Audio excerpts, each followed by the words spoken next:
Hey YouTube, it's Matt with Olympus Reptiles, getting my hands all nice and clean. That's not for COVID. If that video hasn't been played yet, you'll understand why we're trying to do that. And you're going to catch me not doing it every time, but I am trying to get in the habit. So let's start on my side of the bracket. We did the 1-8 matchup with Zeus being your big winner for YouTube. All hail the mighty Zeus. So this one's going to be a little different. I think as you get closer in the numbers, the decisions were closer. So I don't think, and you can also put a score, 55 to 39. That is how I counted the votes on YouTube. Maybe off by 1 or 2, but it was pretty clear. However, let's go with this number 7 entering the ring. Is this boy here, who is not a small boy, okay? This was one of my first ever ball pythons. This is Apollo the Bumblebee. He will breed about anything I let him breed. You can see he'll push on the body. Really reactive to touch on that. He's ready to go. Anyway, he is just a pastel spider. Now, this snake was so awesome when I first got him. I didn't intend to keep him. I was actually going to flip him. I didn't even know reptile flipping was a thing, and I didn't know how abhorrent it was. But I was gone to pick up my first Xanthic, and they had this too. I actually already wanted it, and I was going to actually just go basically pick it up and then sell it right to them. And they were a resale shop, so guess what they were going to do? They were going to resell it, so it would have been boom, boom, boom, boom. However, he was so damn cool when I got him, I ended up going straight to Petco and, well, buy another setup. That was back in the days of me running glass cages still. And I kept him. So Apollo got to stay based on just being breathtaking upon first sight. Now, he's an older guy, so you can see his colors aren't as bright as they once were when he was a young pup. But he's also quite good size for a male. He's been off food for a while due to breeding season. He does that every year. Then you'll fatten back up. Then you'll thin back out. Then you'll fatten back up, right? That's what you do. But he is going to, of course, he does contain spider gene. You see those horrible pictures of spider. Like, this is where most of my spider stock comes from that I've kept. I'm trying to get him to get wobbly. I'm actually kind of stressing the snake out at the moment, and you can see he shows almost nothing. And most of his babies show that too. Now, we've seen wobblers. Sure, everybody has. But when you start with good stock, your chances of having that be a major problem are a lot lower. I've never had anything that was needing of cold. There might be 1 or 2 we'll have over the years. They'll say, hey, maybe this one shouldn't be bred because I don't want the situation to get worse. But go back in there, buddy.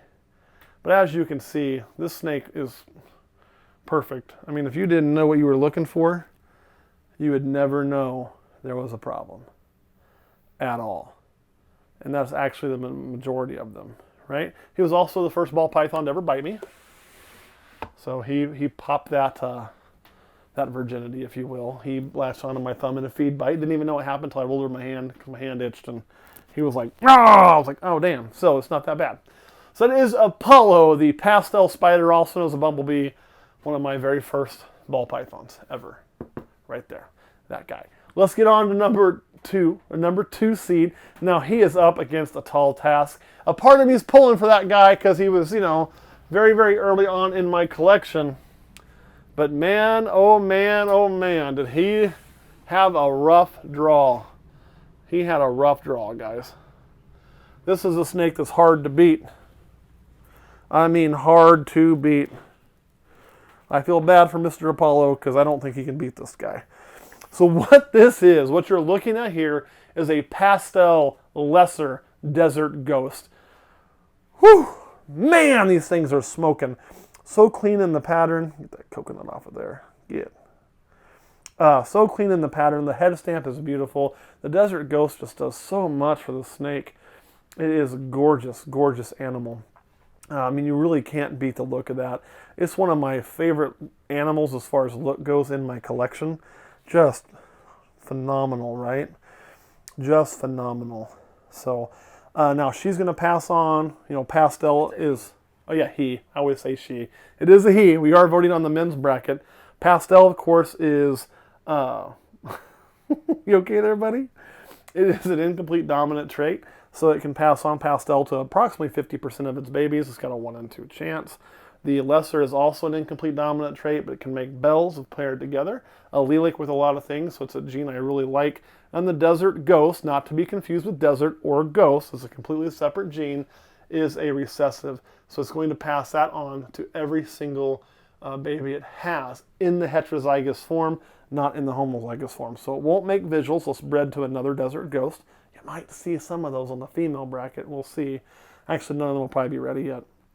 And he is just now hitting breeding size. So by the time you guys pick your pairing, he's definitely going to be ready to go.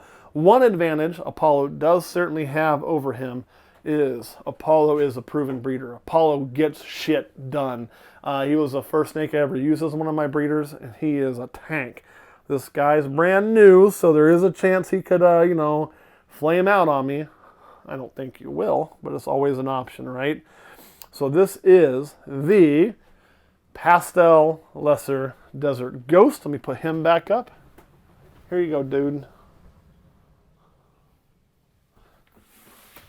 Now, how do you vote? Well, it's really simple. You go down in the comments. You tell me which one you like the best, and whatever wins is going to move on in our bracket, and the other one goes home. Well, it's already kind of home. It's eliminated. And then at the end of this whole thing, if you're not familiar or just joining us, we're going to use the 2 snakes you pick within reason to breed. What I mean by within reason is if they're too closely related, we may have to substitute, or if they both contain a certain genes that could be a lethal combo, we would have to substitute, which we would notify you all of and be on the up and up. But if everything's copacetic, we're going to do it. We're going to breed them. That's what's going to happen. So pick that male winner, Pastel Lesser Desert Ghost or Apollo. Now don't vote because you're too lazy to type out all of this. You can just put PLDG if you want. Or you can put Apollo or a Bumblebee or BB or whatever. I don't care. As long as I know what you're trying to write. And what would we call that other one? Pusveg? We had the Pusveg over here, which is a Pastel Super Inchy Vanilla Ghost. People write Pusveg. So here it would be Pluk.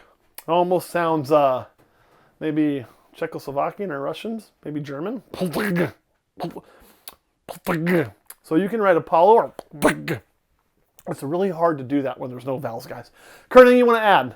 No. All right, guys. If you write, I promise I'll try to say that next video too. It almost sounds alien. All right, guys. Thanks for watching. We'll see you next time.